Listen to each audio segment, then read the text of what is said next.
짧은 말씀이지만 우리가 이 도둑질에 대한 이 말씀을 통해서 하나님께서 우리에게 원하시는 것이 무엇인지를 함께 살펴보면 너무나 좋을 것 같습니다. 우리가 지금 이웃 사랑의 계명에 들어왔는데요. 우리 기억하시죠? 이웃 사랑의 계명들은 결국은 하나님 사랑에 비롯하여서 우리들에게 나타나는 태도가 이웃 사랑이라는 거예요.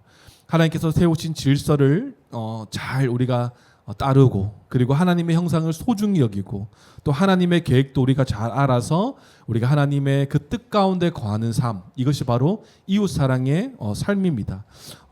쉽게 설명하면 이웃 사랑은 결국은 적극적으로 사랑하라라는 계명이에요. 내 부모를 공경하라. 이것도 최고의 이웃인 우리 부모를 공경함으로써 이 사회 질서를 유지하시고 보호하시는 하나님의 뜻이 담겨져 있었죠. 살인하지 말라. 하나님의 형상대로 창조된 인간을 우리가 어떻게 할 수 없다라는 거예요. 인간의 존엄성과 생명의 가치를 우리가 잘 이제 인정하고 주대심을 인정하면서 생명을 소중히 보호하고 또 하나님의 형상대로 창조된 인간들을 적극적으로 사랑하라라는 계명인 것입니다. 그리고 우리가 지난주까지 살펴봤던 간음하지 말라. 무엇입니까? 하나님은 결혼 제도를 세우셔서 사회 질서를 이끌어 가신다라는 거예요. 그래서 부부 외에 다른 사람들과 성관계를 가지거나 부부 외에 다른 곳에서 그 기쁨을 찾으려 하는 것은 잘못되었다. 하나님께서 세우신 그 가정의 질서, 그리고 부부와의 관계를 통해서 하나님은 하나님 나라의 그 질서를 세우시고 이끌어 가신다라는 것을 우리가 살펴보았습니다. 결국은 우리가 이웃 사랑의 세 가지 계명을 살펴봤지만 결국은 적극적으로 사랑하는 것이 결국은 이 세 가지 계명을 다 지키는 거라고 볼 수가 있겠죠. 그래서 오늘은 이제 적극적으로 사랑하는 것과 가장 반대되는 모습이겠죠. 도둑질에 관한 이 계명에 대해서 우리 함께 살펴보려고 합니다. 먼저 이 8계명을 우리가 정확히 한번 보면요. 이 8계명이 주는 의미는 하나님께서 주신 사명과 주어진 소유를 귀하게 여기라는 계명이에요. 하나님께서 주신 사명과 주어진 소유를 귀하게 여기라는 계명인 것입니다. 그러니까 이 단순히 도둑질하지 말라라는 이 계명 안에 도둑질만 안 하면 되겠네가 아니라 하나님께서 도둑질을 하지 않게 하기 위해서, 도둑질이 필요 없게 하시기 위해서 우리에게 노동을 주셨다라는 거예요. 그래서 노동을 우리가 잘 감당할 수 있어야 되는 것이에요. 우리에게 주신 노동과 그 노동을 통해서 주어진 이 소유를, 그 가치를 귀하게 여기라라는 계명이 바로 8계명인 것입니다. 노동은요, 창조 세계 안에도 가득했었습니다. 지금에서 우리가 노동이 되게 힘들고 이렇게 우리에게 좀 피곤한 일을 갖다 주는 것 같이 보이지만 하나님의 창조 세계 안에서도 이 노동이 있었다라는 거예요. 그런데 그 노동은 우리에게 기쁨이었으며 하나님 나라 백성으로서 살아가는 그 유익이 우리 가운데 있었던 것이 바로 노동이었다라는 거예요. 어떤 노동이었습니까? 하나님의 창조 세계를 경작하고 지키고 다스리면서 보존하고 유지하는 그런 사명이 바로 노동이었죠. 하나님께서 맡겨주신 사명이었던 것입니다. 타락 전에도 우리는 일을 하고 있었던 것이죠. 그리고 하나님은 이 노동으로 인해서 주어지는 이 소유와 보상에 대한 권리를 우리에게 갖게 하셨어요. 그래서 우리에게 노동권도 주셨고 우리에게 재산권도 주셨다라는 것입니다. 수고해서 먹는 것은요, 하나님의 기본 정하신 원리를 따르는 삶인 것이에요. 그래서 일반 원리 안에 있는 모습인 것입니다. 잠언 28장 19절의 말씀을 보면 이렇게 말씀해요. 자기의 토지를 경작하는 자는 먹을 것이 많으려니와 방탕을 따르는 자는 궁핍함이 많으리라 라고 말씀하세요. 그러니까 우리에게 주신 이 노동을 우리가 기쁨으로 여겨서 그 노동으로 인해서 얻게 되는 이 소유를 우리가 그 권리를 가지면서 기쁨을 누리게 하셨다라는 것입니다. 그리고 이 하나님은 우리에게 주신 이 소유, 이 사유 재산을요, 남이 함부로 하지 못하도록 지켜주셨어요. 하나님은 개인 재산을 인정하셨다라는 것이죠. 그러니까 이런 말씀이 있어요. 고린도후서 9장 7절 말씀. 각각 그 마음에 정한 대로 할 것이요 인색함으로나 억지로 하지 말지니 하나님은 즐겨내는 자를 사랑하시느니라 라고 말씀하세요.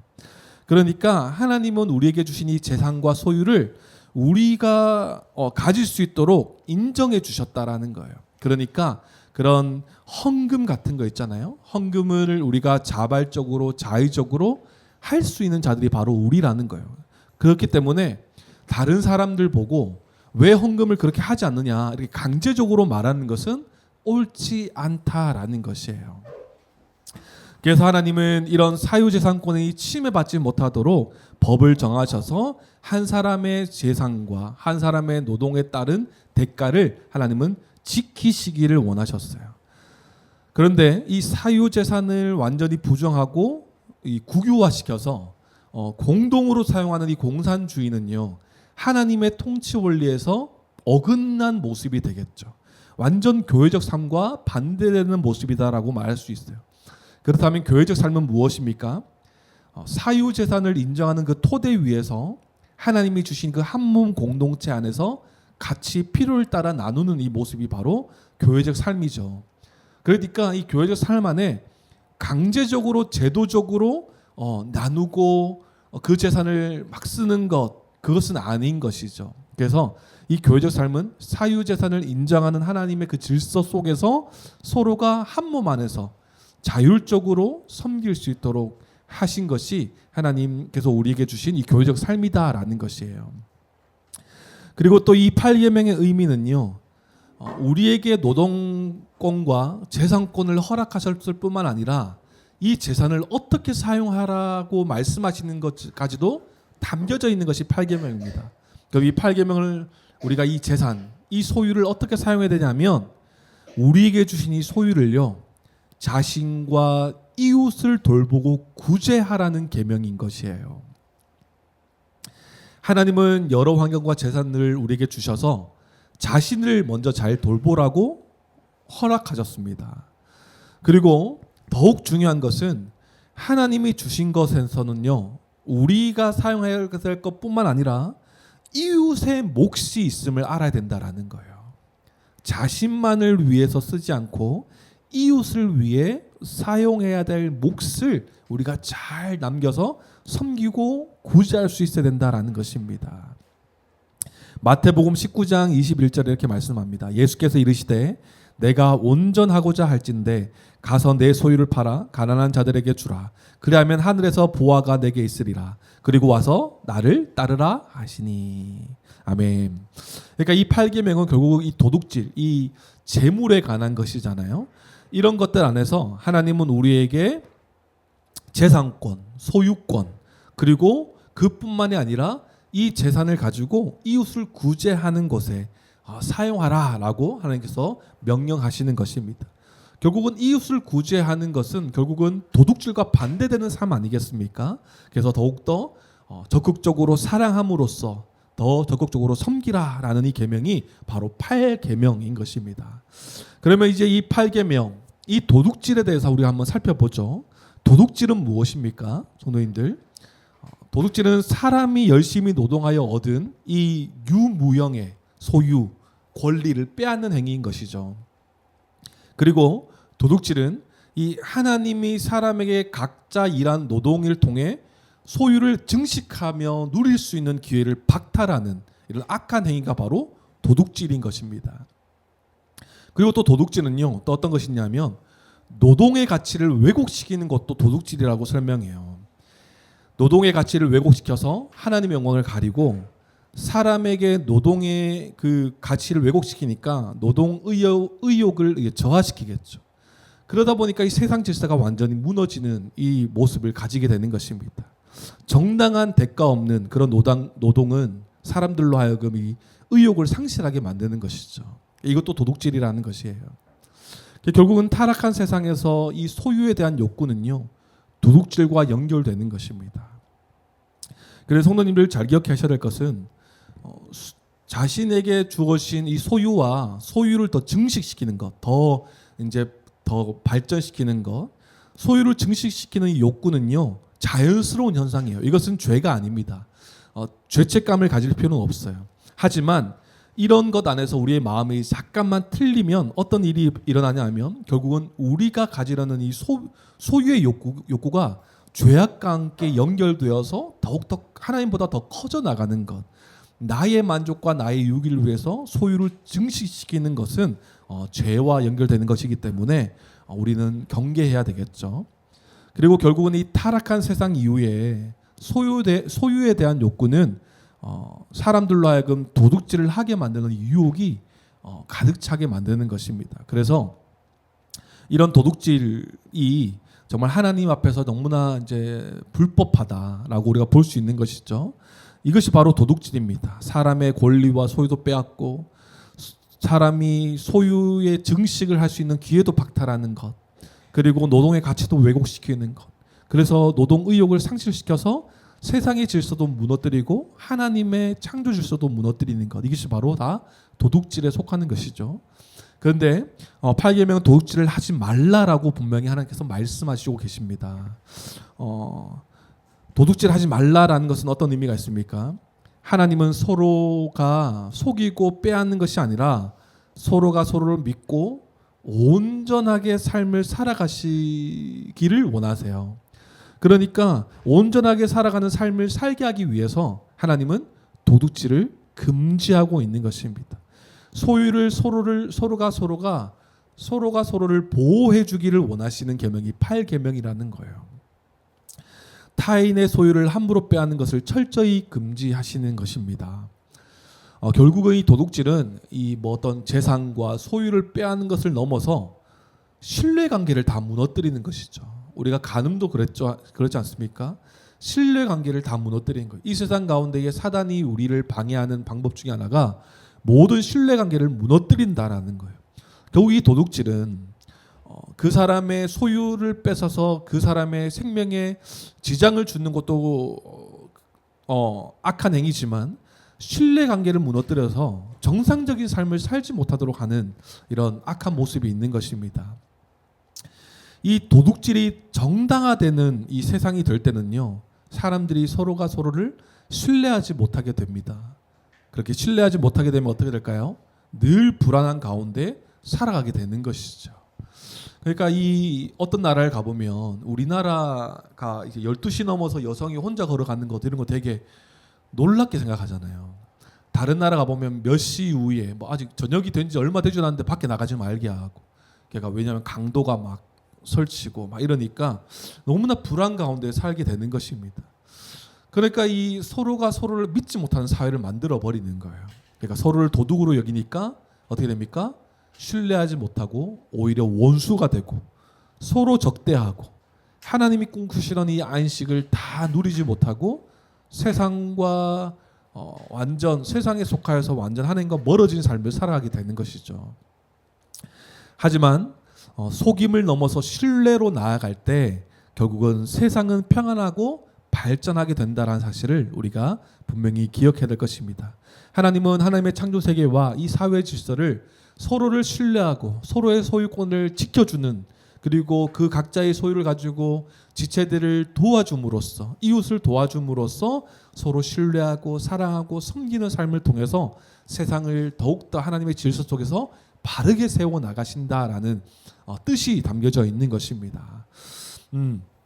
그래서 우리가 8계명 도둑질하지 말라, 우리가 도둑질뿐만 아니라 이 재산권, 노동권, 그리고 섬김, 이런 의미를 다 담아서 우리가 더 자세히 먼저 한번 살펴보면 더 좋을 것 같아요. 8계명의 특징이 있다라는 거예요. 두 가지 정도로 우리가 좀 살펴볼 수 있을 것 같은데, 첫 번째 이 도둑질하지 말라라는 이 계명은 하나님께 받은 사명을 귀하게 여기라는 계명입니다. 아까도 설명드렸죠. 하나님은 우리에게 이 땅을 지키고 경작하고 다스리고 보호할 사명을 주셨어요. 하나님이 그들에게 복을 주시며 하나님이 그들에게 이르시되 생육하고 번성하여 땅에 충만하라, 땅을 정복하라, 바다의 물고기와 하늘의 새와 땅에 움직이는 모든 생물을 다스리라 하시니라. 그리고 대리 통치자로서 하나님은 우리에게 사명을 주셨다라는 거예요. 그 사명을 통해서 인간은 그 노동을 하면서 하나님께서 맡겨주신 그 사명을 감당함으로써 기쁨으로 여겼어요. 그리고 사람이 사명을 수행하기 위해 이 노동을 주셨잖아요. 이 노동을 통해서 얻게 되는 이 소유를요, 하나님은 주셨다라는 것입니다. 그렇기 때문에 하나님께서 주신 이 사명에는 결국은 우리에게도 풍성한 이 소유를 허락하시는 것이 바로 사명 안에 담겨져 있는 것이에요. 사명을 잘 감당할 때, 하나님께서 우리에게 맡겨주신 일들을 잘 감당할 때 우리에게 풍성한 산물, 그러니까 소유를 우리에게 허락하신다라는 사실도 우리도 분명히 기억해야 될 것입니다. 창세기 1장 29절에서 30절 말씀 이렇게 말씀하세요. 하나님이 이르시되 내가 온 지면에 씨 맺는 모든 채소와 씨 가진 열매 맺는 모든 나무를 너에게 주노니 너희의 먹을거리가 되리라. 또 땅의 모든 짐승과 하늘의 모든 새와 생명이 있어 땅에 기는 모든 것에게는 내가 모든 푸른 풀을 먹을거리로 주노라 하시니 그대로 되니라. 그러니까 노동으로 인해서 하나님께서 주시는 복이 뭐냐니까 우리의 풍성한 삶이라는 거예요. 그렇기 때문에 이 도둑질하지 말라라는 이 계명 안에 담겨져 있는 특징은요, 하나님께서 우리에게 주신 이 사명을 귀하게 여기라는 것이에요. 이 땅 타락한 이 세상이지만 우리에게 주신 그 일의 자리, 우리가 소중히 여기고 그로 인해서 주시는, 하나님께서 주시는 풍성한 그 소유들도 우리가 기쁨으로 여길 수 있어야 된다는 거예요. 그리고 이 8계명은요, 결국은 이 재산권과 관련된 계명이에요. 재산권과. 그러니까 도둑질하지 말라, 그죠? 우리의 재산도 있고 이웃의 재산도 있는 것이에요. 그러니까 도둑질을 하지 않음으로써 우리는 어떤 행위를 하는 것입니까? 이웃의 재산을 보호해주는 이 행위를 하는 것이죠. 결국은 이 재산권에 대해서 말씀하시는 계명이 8계명인데 우리가 재산권을 잘 생각해 보면 결국 이 재산은요, 우리가 가진 모든 것은 결국은 다 창조주 하나님의 소유다라는 사실을 우리가 기억해야 되는 것입니다. 우리의 것이 아니다라는 거예요. 시편 24편 1편에 이렇게 1절에 이렇게 말씀합니다. 땅과 거기에 충만한 것과 세계와 그 가운데서 사는 자들은 다 여호와의 것이로다. 아멘이십니까? 우리가 사용하고 우리가 쓰고 우리가 쓰는 모든 것은요, 다 하나님 여호와 하나님의 것입니다. 이것을 우리가 잘 인정하고 기억해야 되는 것이에요. 그리고 이 재산권에 대한 계명을 우리가 더 기억해 보면 하나님의 것이기 때문에 우리는 어떤 역할을 감당하는 것이겠습니까? 우리는 하나님의 것을 맡은 청직이라는 사실을 우리가 기억해야 돼요. 하나님의 것을, 하나님의 소유를 맡아서 하나님의 뜻 가운데 잘 사용하도록 우리가 청지기로서 부르심을 받았다라는 사실도 우리가 잘 기억해야 될 것입니다. 그러니까 우리가 청지기니까 하나님의 것을 마음대로 여기지 않고요, 책임감 있게 운영하시기를 하나님은 원하세요. 우리 마음대로 재정을 사용하지 않아야 되는 것이죠. 그리고 재정 사용에 대해서 더 면밀하게 점검하고 계획해서 신중하게 사용해야 되는 것입니다. 그러면 어떻게 사용하는 것이 올바를까요? 아까도 우리가 설명했지만 우리가 처음에 8계명의 개관을 하면서 함께 살펴봤지만 결국은 재정을 올바르게 사용하는 것은 결국은 선한 사용을 위해 헌금과 저축과 재산 증가의 이 계획을 세워서 우리도 누리고 이웃도 돕고 그리고 한 몸된 교회로 더 잘 살아나가기 위해서 선한 사용을 하기 위해서 계획을 잘 세워야 되겠죠. 결국은 하나님은 이 인간이 땅에서 번성하여 이 주신 모든 이 풍족을 누리며 살기를 원하시는 것입니다. 그러니까 일반적인 원리를 따라서 하나님 주신 것을 먼저는 우리가 누리기를 원하세요. 하나님은. 그런데 도둑질이라는 이 불법과 편법을 사용해서 누리는 것은 옳지 않은 것이죠. 바로 노동에 따른 하나님께서 주시는 이 소유, 그것을 잘 누리기 원하시는 것인데 도둑질이라는 불법과 편법을 사용해서 누린다? 이것은 하나님께서 허락하신 사명을 감당하지 않는 것이죠. 뒤에도 얘기하겠지만 결국은 이 도둑질은 결국은 관계도 깨고 공동체도 깨는 행위이기 때문에 해서는 안 되는 것입니다.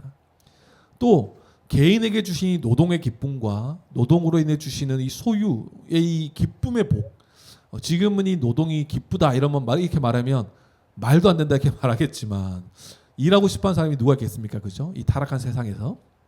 하지만 하나님께서 주신 이 사명은 결국은 우리에게 주신 노동이라는 거예요. 그것으로 인해서 주시는 이 기쁨과 만족과 소유에 대한 복을 우리에게 주시는 것인데, 도둑질은 이 모든 것을 다 누리지 못하게 하는 것이기 때문에 도둑질은 하지 않아야 되는 것이죠.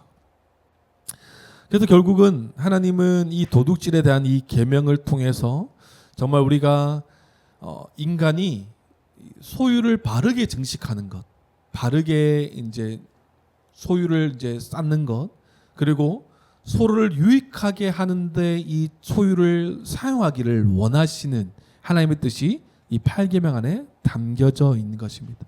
그래서 우리는 이 소유를요 제대로 사용해야 되고 바르게 증식할 수 있어야 돼요.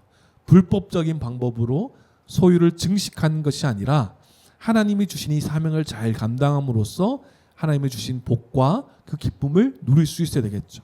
그리고 이 소유는 나만, 우리만을 위해서 사용하는 것이 아니라 지체, 이웃을 위해, 교회를 위해 유익하게 사용돼야 된다라는 것입니다.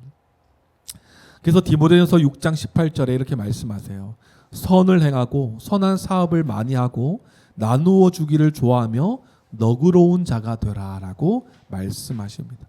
성경은 여러 번 우리에게 구제할 것을 명령하고 계세요.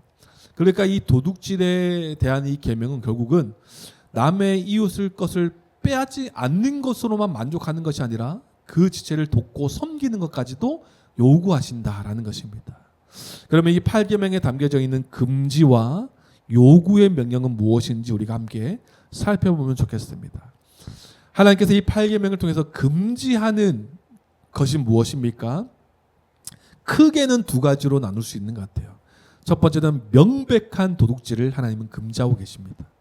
그리고 두 번째는요, 간접적인 도둑질을 금지하고 계세요.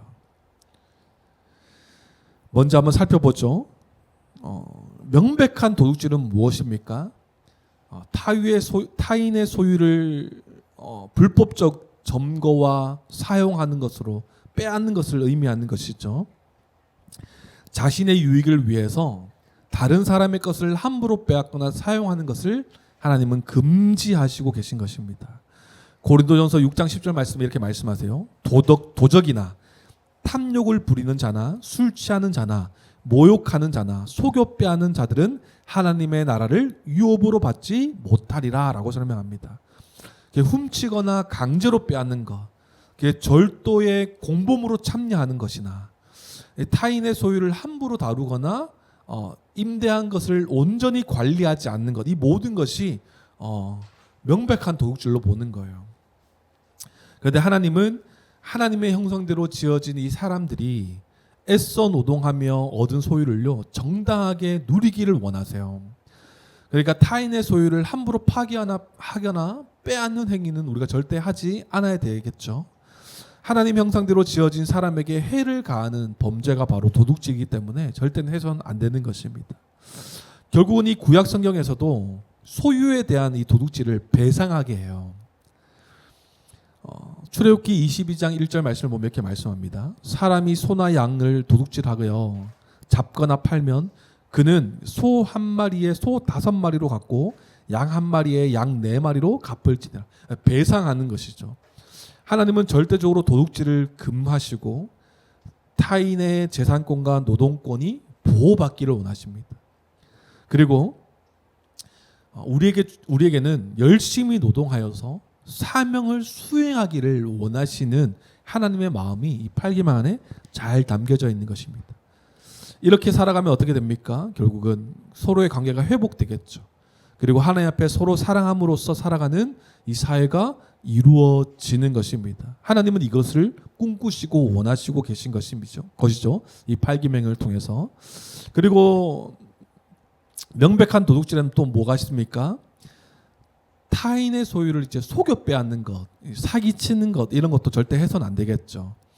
그러니까 법의 허점을 사용해서 법을 악용하거나 다른 이의 것을 빼앗는 것, 이런 것들도 하나님은 도둑질로 여기셔서 금지하고 계신 거예요. 그래서 이런 것들이 어디서 많이 드러납니까? 계약서 이런 거에 많이 드러나잖아요. 그래서 이렇게 법의 허점을 사용해서 계약서에 불법적인 계약을 해서 자신의 이익을 취한다든지 그리고 다른 사람의 소유를 완전히 무너뜨리는 이런 행위를 하는 것 하나님께서 원하시지 않고 금지하고 계시는 것이죠. 그리고 이제 다른 사람의 이득이 이루어지도록 이 도둑질을 돕는 행위도 하나님께서 금지하고 계신다라는 거예요.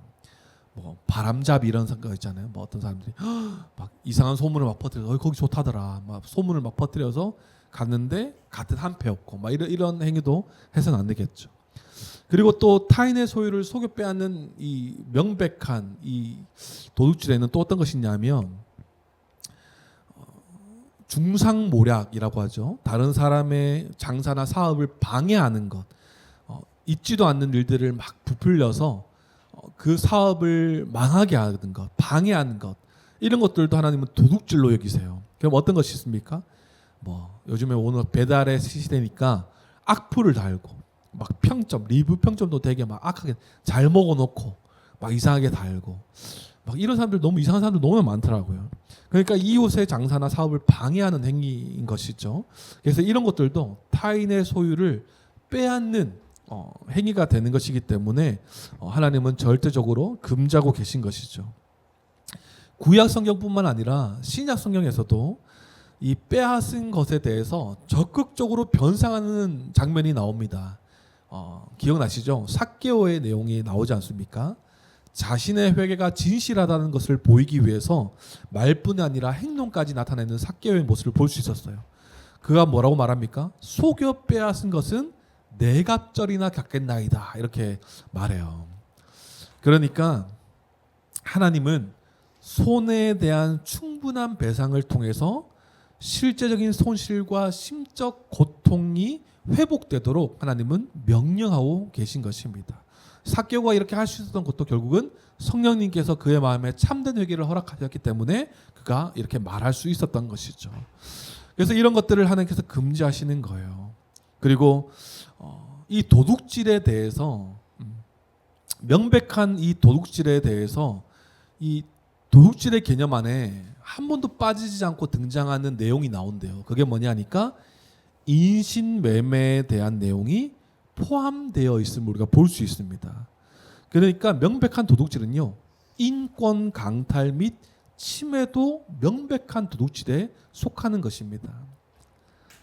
하나님은 인권을 강탈하는 것을 소유를 누릴 권리를 빼앗는 것이니까 이것도 도둑질로 여기는 것이에요. 그러니까 어떤 것이 있습니까? 사람을 고용해 놓고 정당한 대가를 지불하지 않는 것, 이것도 인권 강탈, 침해죠. 예전에 어떤 것이 있습니까? 염전노예, 뭐 장애인이나 취약계층을 강제노동시켜서 정당한 임금을 주지 않고 이런 것들도 도둑질에 포함되는 거죠. 그리고 요즘에 너무나 큰 문제로 나타나고 있는 거 어떤 거 있습니까? 캄보디아 문제가 지금 있지 않습니까?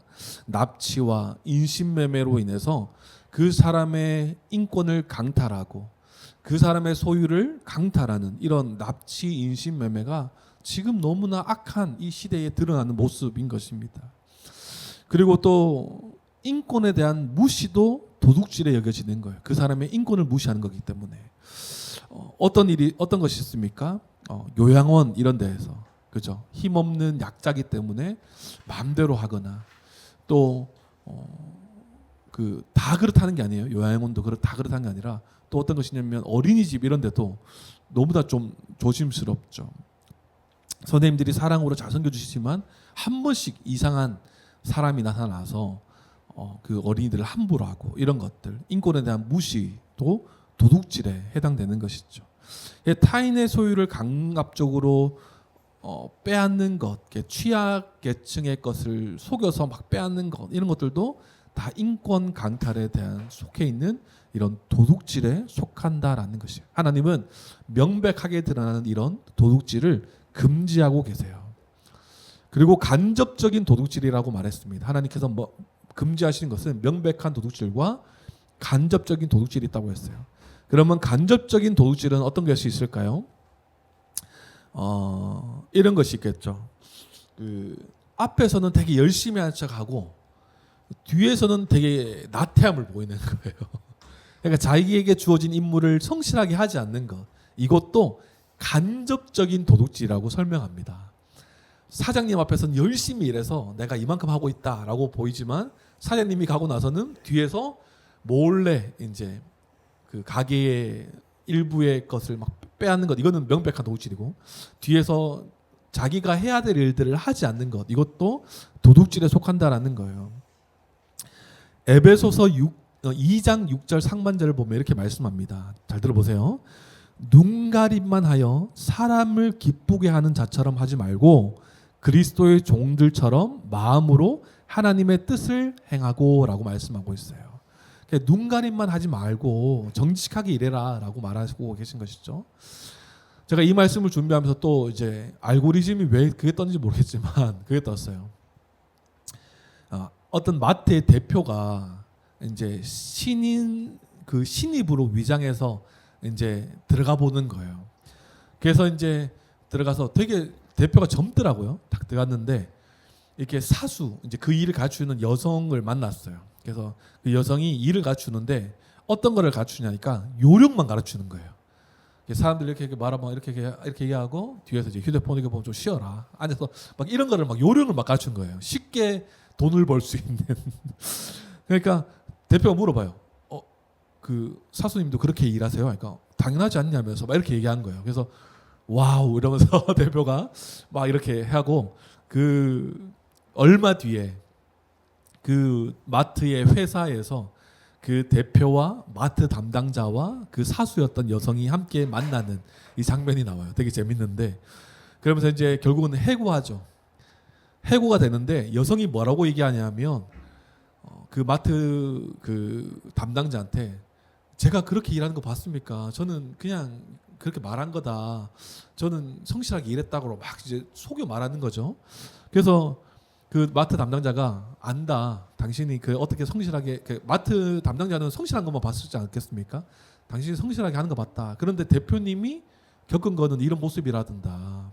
그러니까 그 여성이 하는 말이 뭐냐면 대표인 줄 알았으면 그렇게 행동 안 했을 거다 이렇게 얘기하는 거예요. 그러니까 정직하지 못한 것이죠. 그 사람이 대표이든 손님이든 취약계층이든 누구든지 자신에게 맡겨진 임무를 성실하게 해야 될 의무가 있는데 그것을 하지 않는 것, 이런 것들도 성경에서는 불법적이고 도둑질, 간접적인 도둑질로 여겨지는 거예요. 열심히 하지 않는데 그 소유를 갖는 것이잖아요. 그 일에 대한 노동에 대한 대가를 받는 것이기 때문에 간접적인 도둑질로 보는 거예요. 하나님은 마음까지도 살피시기 때문에 합법적일지라도 자신의 유익을 위해서 인간을 착취하려는 모든 시도, 이런 것들, 또 내가 감당해야 될 이 임무를 담당하지 않는 것, 이런 것들도 다 도둑질로 여기시는 것이에요. 이에 연결돼서 어떤 모습이 있겠습니까? 결국 게으름을 부리는 것, 게으름을 부리며 사명을 감당하지 않는 것도 하나님의 것을 도둑질하는 것으로 여겨지는 것입니다. 잠언 6장 9절에서 11절 말씀에 이렇게 말씀해요. 게으른 자여 내가 어느 때까지 누워 있겠느냐, 내가 어느 때에 잠이 깨어 일어나겠느냐. 좀 더 자자, 좀 더 졸자, 손을 모으고 좀 더 누워 있자 하면 내 빈궁이 강도같이 오며 내 곰핍이 군사같이 이르리라 라고 말씀하세요. 이 말씀이 참 우리의 게으른 이 모습을 보여주는 것이죠. 결국 이 게으름은요, 하나님의 사명을 감당하지 않는 것이기 때문에 하나님의 것을 도둑질하는 행위와 똑같은 것입니다. 그냥 나 혼자의 나태함으로 보이지만 아니요, 이 게으름을 부리며 사는 것은 인생을 낭비하는 것이고 하나님의 우리에게 주신 이 사명에 대한 불순종일 뿐만 아니라 하나님이 우리에게 주셔서 이 노동의 대가로 주어지는 이 소유를 통해서 다른 이들을 섬기는 것도 하지 못하게 되는 것이기 때문에 게으름을 부리는 것도 간접적인 도둑질이 될 수 있는 것이에요. 결국은 이 게으름은 어디까지 연결됩니까? 게으름을 부린다. 예를 들어서 우리가 일하고 있는 삶의 터전의 직장 안에 이 게으름을 한번 생각해 봅시다. 게으름을 부리면 누가 그 사람이 하지 않은 일을 감당해야 될까요? 다른 이웃에게 짐을 지우는 것과 똑같은 것이거든요.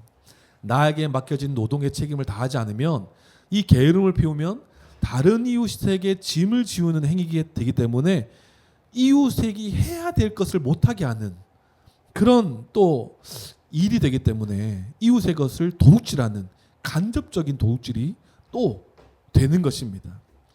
그러니까 하나님이 주신 이 사명을 잘 감당해야 될 필요가 있는 것이죠. 하나님이 주신 자신의 생명을 이 게으름에 방치하는 것은 죄입니다. 또 하나님이 주신 이 자신의 재산을 헛된 것으로 낭비하는 것도 죄인 것이에요. 그리고 이 성경에서는 부모를 잘 부양해야 된다 이런 말씀도 나오거든요. 부모와 교회에 대한 의무를 행하지 않는 것도 죄로 여겨지는 것입니다. 그리고 또 간접적인 도둑질에는 이런 뭐 여러 가지가 있는데 노동에 대한 정당한 대우를 하지 않는 것, 은밀한 속임수를 사용해서 이득을 취하는 것, 이 다 합법적인 것 안에서 그 법을 교묘하게 사용하는 것이죠. 이런 것들도 결국은 하나님께서 다 간접적인 도둑질로 보고 계신 것이에요. 그리고 이제 또 성경이 말하는 이 도둑질에는 간접적인 도둑질은 또 어떤 것이냐면 우리 그런 거 있지 않습니까? 한탕주의 있지 않습니까? 뭐 복권 이런 거 있잖아요. 우리가 지금 8계명을 쭉 살펴보고 있지만 8계명이 주는 하나님의 뜻이 무엇입니까? 우리에게 주신 노동의 사명을 잘 감당해서 소유를 잘 사용하기 원하시는 하나님의 뜻이 담겨져 있는 것이에요. 그런데 노동은 없고 이 불로소득을 꿈꾸는 것, 이 도둑질에 해당된다라고 성경은 설명하는 것이에요. 뭐 주식이나 뭐 복권이나 또 이제 뭐죠? 투기라든지 뭐 이런 것들이 노동 없이 얻게 되는 소득을 하나님은 금지하고 계신 것이에요. 참 그렇게 얻어지는 것 참 좋은 좋은 결과로 우리에게 주어진다라고 생각할 수 있겠지만 하나님은 우리에게 정당한 일을 해서 정당하게 노동의 그 사명을 잘 감당해서 그 유익과 기쁨을 누리기를 원하시는 것이죠. 하나님은 이 8계명을 통해서 그렇게 우리에게 가르쳐 주시는 것입니다. 그리고 또 이 간접적인 도둑질에는 또 뭐가 있냐면 이게 제일 중요하다고 봐요. 하나님의 것에 대한 도둑질이라는 거예요. 하나님께 마땅히 드려져야 할 예물을 드리지 않는 것도 도둑질로 여겨지는 것입니다. 그래서 우리가 앞서 살펴봤지만 하나님의 것을 받은 청직이 아니겠습니까? 그런데 하나님의 것을 마땅히 드려야 되는데 그것을 드려지지 않는 것, 예물을 드리지 않는 것도 간접적인 도둑질로 보고 계신 것이에요. 그래서 말라기 3장 8절 9절 말씀을 보면 이렇게 말씀합니다. 사람이 어찌 하나님의 것을 도둑질하겠느냐. 그러나 너희는 나의 것을 도둑질하고도 말하기를 우리가 어떻게 주의 것을 도둑질하였나이까 하는도다. 이는 곧 11조와 봉헌물이라. 너희 곧 온 나라가 나의 것을 도둑질하였으므로 너희가 저주를 받았느니라 라고 성경은 기록하고 있어요. 그러니까 하나님께 마땅히 돌려져야 할 이 영광을 이 자기에게 돌리는 것도 도둑질이고 하나님께 드려야 할 이 예물을 드리지 않는 것도 도둑질에 속하는 것이죠. 그래서 그 예화가 이런 게 있어요. 잘 들어보세요. 지원이 지도 한번 들어보세요. 너희가 이해할지 모르겠어요. 한 아이가 교회에 올 때 헌금을 드리기 위해서 1,000원을 받고 엄마가 이 헌금 외에 그 시간을 보내라고 오락실에 갈 돈 1,000원을 받았대요. 예를 들어 인형 뽑기 1,000원을 받았어요. 헌금할 돈 1,000원과 인형 뽑기 할 1,000원을 받아서 주일날 집을 나섰어요. 그런데 이 아이가 1,000원을 잃어버렸어요. 그러니까 이 아이가 하는 말이 뭐게요? 헌금 잊어버렸다 이렇게 얘기하는 거예요. 그러니까 인형 뽑기 할 돈은 있는 것이죠. 하나님께 마땅히 드려야 할 이 헌금은 저도 이해가 되고 되게 웃었는데 당연하게 여기는 거예요. 하나님께 헌금 드리는 것은 여기 딱 이제 잊어버렸다 생각하고 자기가 하고 싶은 건 하고. 그러니까 하나님께 드려야 할 이 예물을 우리가 제대로 드려야 되는 것, 제대로 드리지 않는 것은 간접적인 도둑질에 포함된다라는 것입니다. 하나님의 이런 명백하게 드러난 도둑질, 감정적으로 드러난 이 도둑질 다 금지하고 계신 것이에요. 그렇다면 하나님은 이 계명을 통해서 우리에게 요구하시는 것이 무엇입니까? 바로 하나님의 청지기로서의 삶을 살기를 원하세요. 하나님의 청지기로서의 삶. 성도님들 기억하십시오. 우리는 하나님의 소유를 맡은 청지기라는 사실을 분명히 인식하고 살아가야 될 것이에요. 그렇기 때문에 우리에게 주신 이 소유는 하나님의 뜻을 따라 구제하는데, 또 우리가 누릴 뿐만 아니라 구제하는데 사용해야 된다라는 것입니다.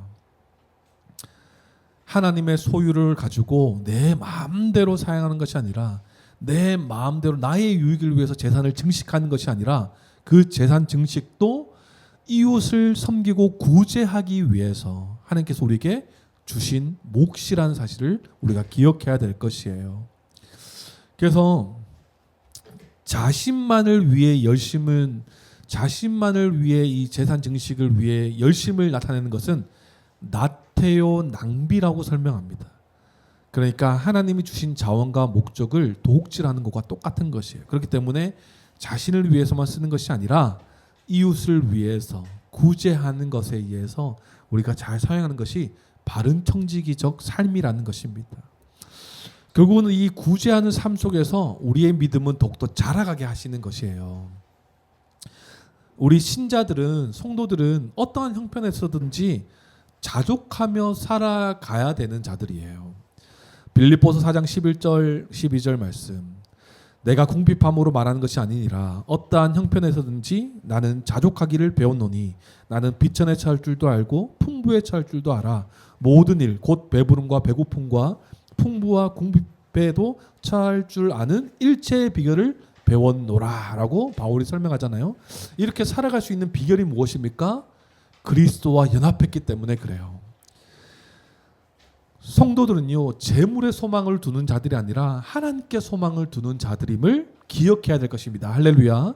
그래서 우리의 소망은 땅에 있는 것이 아니라 하늘에 있는 것입니다. 히브리서 13장 5절, 돈을 사랑하지 말고 있는 바를 족한 줄로 알라. 그가 친히 말씀하시기를 내가 결코 너희를 버리지 아니하고 너희를 떠나지 아니하리라 하셨느니라. 아멘. 아멘이십니까? 우리를 버리지 않고 우리를 입히시고 먹이신다라는 거 예수님도 말씀하시지 않았습니까? 하늘의 새를 봐라, 들풀을 봐라, 믿음이 없는 자들아, 이렇게 막 혼내시잖아요. 그렇기 때문에 우리는 어떠한 형편에서든지 우리는 자족하고 그리스도와 연합하여서 재정과 재능과 은사와 시간과 에너지를 정말 우리가 자족하며 사용할 수 있는 자로 여겨야 될 것이에요. 그래서 우리가 설명드렸죠. 40주, 사도신경, 십계명, 주기도문 이렇게 연결된다고 했잖아요. 우리의 믿음이 있는 성도가 되었다면 우리가 이 십계명의 삶을 추구하며 살아갈 것인데 이미와 아직이기 때문에 여전히 우리는 연약해요. 그렇기 때문에 우리는 하나님의 도우심을 구하며 살아야 되겠죠. 그렇기 때문에 이 도둑질, 우리가 자족하며 살아가기 위해서 우리는 어떤 기도를 드려야 될까요? 마태복음 6장 11절 말씀, 오늘 우리에게 일용할 양식을 주시옵고, 이렇게 기도하는 것이에요. 날마다 우리는 자족할 수 있는 자이기 때문에 하나님의 도우심을 구하며 살아갑니다. 하나님 도와주십시오. 기도하는 것이에요. 그렇기 때문에 더 가지면 행복할 것이라는 이 거짓 속임수에 우리는 넘어가서는 안 되는 것입니다. 더 가지려고, 더 쓰려고 몸부림쳐도요, 그 만족에는 끝이 없는 것입니다. 우리가 이렇게 늘 이런 얘기 나오면 그렇게 얘기하잖아요. 돈 많이 가진 사람들 막 부러워하잖아요. 근데 그들의 인생 속에 들어가면 늘 공허하고 그들이 또 고민하는 것들도 또 여전히 있고, 그러니까 많이 가졌다고 해서 행복해지는 이런 거짓 속임수에 우리가 넘어가지 않아야 되는 것입니다. 결국 우리는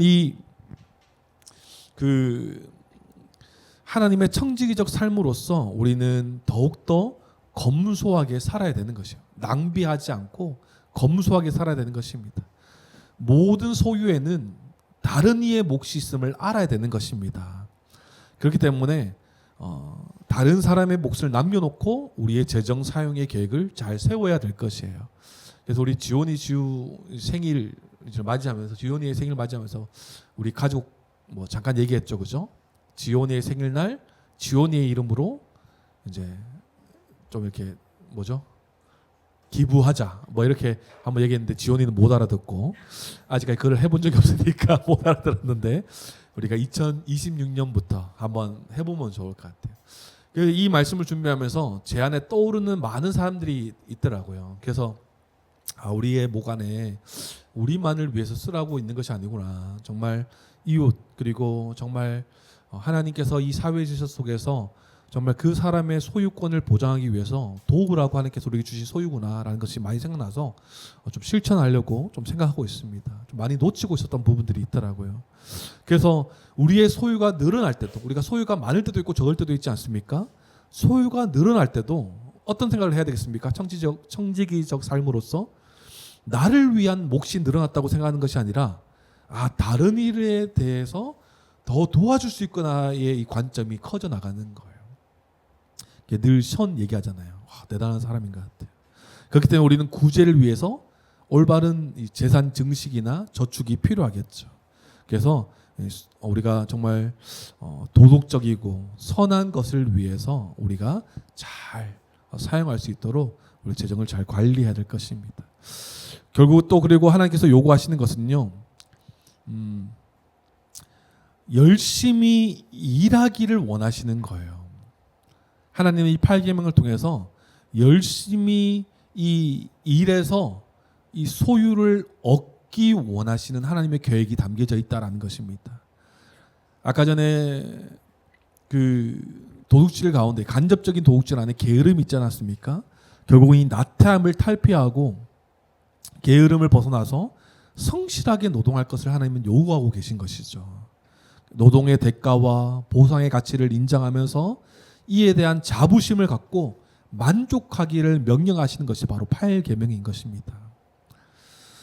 그리고 이 노동의 산물을 충분히 누리기를 원하세요. 하나님은 우리가 노동으로 해서 얻어진 이 소유들 있지 않습니까? 하나님은 우리가 잘 사용해서 즐거워하기를 원하신다라는 거예요. 예를 들어서 이런 거예요. 우리가 이렇게 열심히 일했지 않습니까? 근데 이제 커피숍을 갔어요. 뭐 어떤 커피숍 가서 막 5,000원짜리 커피를 마셔요. 그러면서 막 죄책감을 가지는 거예요. 이 5,000원이면 다른 사람 도와줄 수 있는데 뭐 이런 생각 안 해도 된다라는 거예요. 하나님은 1차적으로 우리에게 주신 이 노동을 통하여 얻게 된 이 소유를요. 먼저 잘 누리기를 원하시는 하나님의 뜻이 있는 것입니다. 그래서 노동도 귀하게 여기고 노동으로 인해서 얻어진 이 산물을 통해 누리기를 하나님께서는 원하신다라는 거예요. 그리고 이제 이 노동을 통해 이 사명을 감당했기 때문에 얻어진 이 소유를 통해서 하나님께 영광 돌리고 하나님을 즐거워하는 것이죠. 하나님을 기뻐하고 그걸 하나님께서 원하시는 것입니다. 그래서 자신의 필요를 위해서도 잘 사용해야 될 것이에요. 무조건 나는 막 굶고 있는데 다른 사람만 도와준다 이것도 안 되겠죠, 그렇죠? 하나님은 우리에게 이 먼저는 성실한 노동이 필요할 것이고 그 노동에 의해서 얻어진 이 소유를 우리가 먼저는 잘 하나님의 기쁨 안에서 잘 누리기를 원하고 그리고 지체들을 다 섬길 것을 명령하고 계신 것이죠. 그리고 이 노동으로 인해서 얻어진 이 소유를 어떻게 사용해야 되냐면 자신의 가족을 부양할 것을 명령하세요. 그래서 우리의 부모와 우리의 자식과 우리 가정을 잘 돌보기를 원하시는 것이죠. 디모데전서 5장 8절에 누구든지 자기 친족 특히 자기 가족을 돌보지 아니하면 믿음을 배반한 자요 불신자보다 더 악한 자니라라고 설명합니다. 그래서 그 이단들이 그렇게 말하잖아요.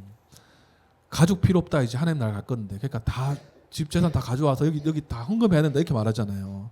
옳지 않다라는 거예요. 성경적인 원리로 보면 더 하나님은 먼저는 이 가정을 이 재정을 통해서 노동의 대가로 얻어진 이 소유를요 가정에 잘 사용하기를 원하세요. 그리고 나서 하나님의 한 몸 된 그 주 안에서 지체들과 이웃을 위해서 잘 사용하기를 원하시는 것인데 가정은 내팽개치고 이 재정을 오롯이 한다는 것 하나님께서 많은 사람들의 눈에는 와, 저 사람 하나님 앞에 대단한 사람이라 보이겠지만 하나님은 원하시는 것이 아니라는 거예요. 그래서 우리가 열심히 일하여 얻은 소득을 스스로 돌보기를 원하시는 하나님의 뜻이 이 8계명 안에 잘 담겨져 있고 그것을 요구하고 계신 것입니다. 또 마지막으로 하나님께서 이 8계명을 통해서 우리에게 요구하시는 것은요. 서로 구제하는 세상을 하나님은 요구하시는 것입니다. 구제는 결국은 가난한 사람들을 위한 긍휼한 마음이 필요하겠죠. 구제에 대해서 구약 성경은 어떻게 설명합니까? 잠언 19장 17절 말씀에 이렇게 말씀해요. 가난한 자를 불쌍히 여기는 것은 여호와께 꾸어드리는 것이니 그의 선행을 그에게 갚아주시리라 라고 설명합니다. 하나님이 이 구제의 제도를 어떻게 만드시냐니까 우리가 잘 아는 안식년과 희년의 개념을 통해서 이 빚지고 고통받는 자들의 이 모든 고통에서 벗어나게 하십니다. 안식년은 무엇입니까? 안식년은 7년에 한 번씩 쉬는 해예요. 땅도 쉬게 하고 종에게 자유를 주고 채무자의 빚을 탕감하는 해가 안식년이죠. 그래서 이 모든 고통, 이 빚진 자들의 고통을 이제 면제해 주는 이 말씀이 그 율법 안에 담겨져 있는 것이죠. 그리고 희년이 있어요. 희년은요. 안식년이 7년에 한 번이라면 희년은 안식년이 7번 지난 해, 7번 지난 해. 그러니까 50년마다 돌아오는 해예요. 이게 희년이에요. 이 희년은 결국은 땅과 집, 노예, 그리고 채무 등의 회복과 면제가 일어나는 날입니다. 성경에서는 굉장히 하나님께서 이 이웃을 구제하는 제도로 하나님께서 명령하시고 하나님께서 굉장히 중요하게 여기셔서 율법에 요구된 제도였지만 사실상 구약에 잘 이루어지지 않고 있어요. 다들 자기의 배를 배불리고 하고 막 이렇게 간접적으로 그렇게 하지 않는, 지키는 것처럼 보이지만 그렇게 하지 않는 일들이 막 비일비재하게 일어나는 것이죠. 그래서 결국은 살펴보면요, 이런 구제에 대한 이야기가 구약에서 하나님께서 명령하셨는 것이지만 구약에서는 잘 이루어지지 않고 오히려 신약에서 성령의 역사를 통해서 오히려 더 구제한 일들이 더 많이 일어나는 것을 우리가 볼 수 있습니다. 그리고 하나님은 이런 서로를 구제하는 것을 원하시고 요구하시죠. 그 가운데 어떤 것이 있습니까? 기업이 없는 이 레위인과 객과 고아와 과부를 위해 그들을 섬기기 위해서 11조를 말씀하세요. 성도님들 11조 꼭 하셔야 됩니다. 이렇게 말하면 저 목사님 또 돈 밝히네 이렇게 말할 수 있겠지만 아니에요. 11조에 대한 오해가 없어야 되는 것입니다. 하나님은 성경 곳곳에 11조를 말씀하시는데 그 11조를 안 좋게 보는 사람들은 11조가 어떻게 사용되는지를 올바른 이해가 없어서 그렇지 않겠습니까? 성경에서 11조를 드리는 이유가 무엇입니까? 그 구약 시대에 제사 제도가 잘 유지되도록 11조를 요구하세요. 그리고 이 말씀을 맡은 레위인들이 말씀을 잘 가르치도록 11조를 요구하시죠.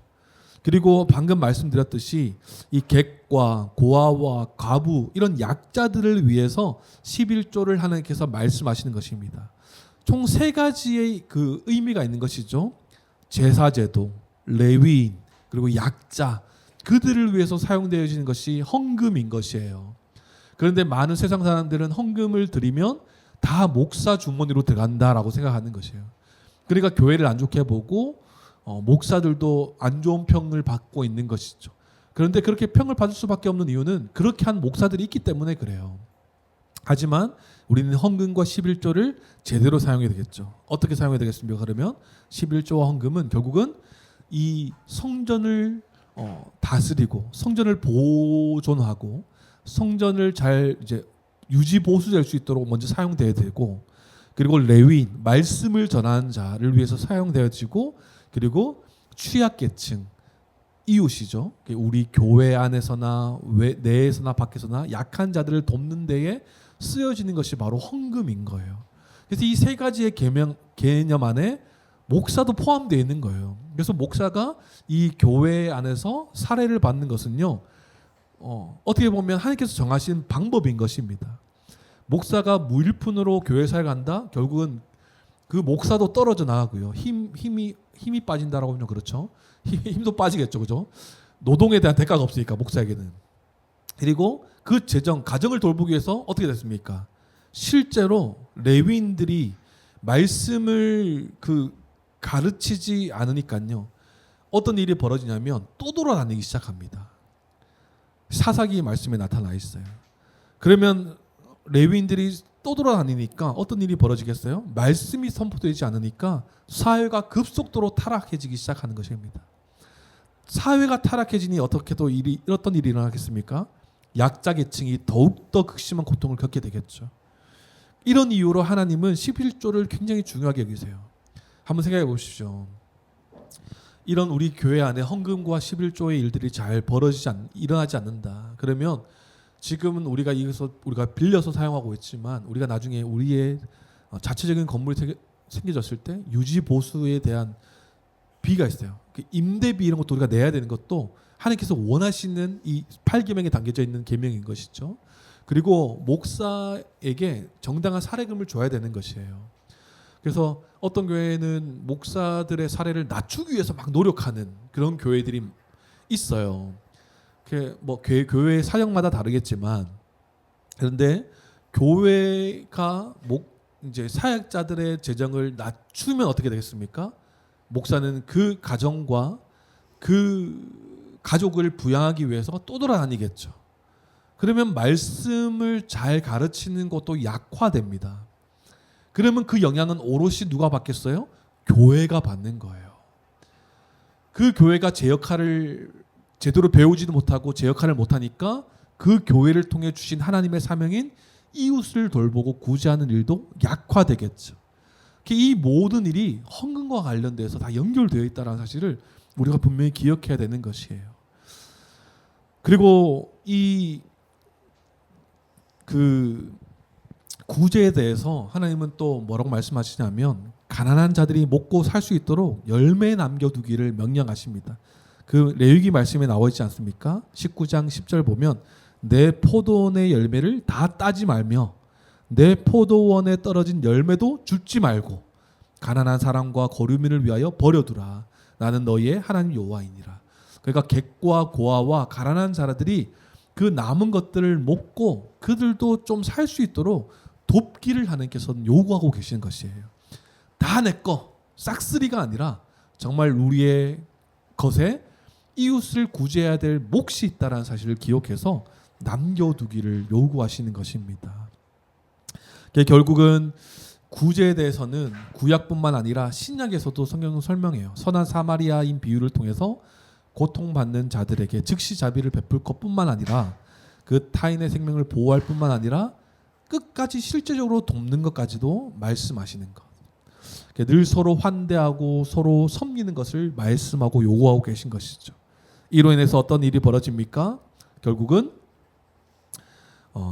하나님은 구약과 신약 성경을 통해서 우리에게 주신 이 소유에는 이웃을 위한 구제의 몫이 늘 있어 왔음을 알려주고 계신 것이에요. 그래서 하나님은 이 도둑질하지 말라라는 이 단순한 계명 안에서 우리에게 요구하신 것은 우리도 노동에 대한 소중함, 그리고 노동에 대한 대가에 대한 기쁨, 그리고 그 노동에 대한 대가 안에는 우리의 또 잘 누릴 뿐만 아니라 우리의 것뿐만 아니라 이웃을 위한 목도 있다라는 사실도 우리에게 가르쳐 주시고 계신 것입니다.